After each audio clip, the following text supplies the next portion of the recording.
کوئی دوست اور سائنسدان مجھے یہ بتائے کہ ٹالی کے یہ پودے کیوں مر رہے ہیں۔ اس وقت بائی لارج ٹالی یعنی کہ شیشم ہمارے علاقوں سے اسی طرح بیماری لگ کے مر رہی ہے۔ شیشم یعنی ٹالی کا یہ پودا بڑا شاندار ہے اور میرے فیورٹ درختوں میں سے ایک ہے، اور آج کل اس پر بیج لگ رہے ہیں، لیکن اس کا پرابلم یہ ہے کہ جہاں بھی میں دیکھتا ہوں اس کو اس طرح سے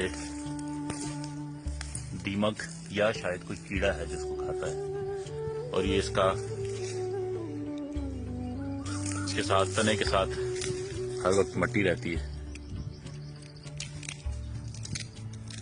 تو کوئی دوست اگر بتائے کہ اس کا علاج کیا ہے، کیونکہ مجھے تو بہت سے لوگوں نے پوچھا ہے اس کے بارے میں، میرے پاس اس کا جواب نہیں ہے۔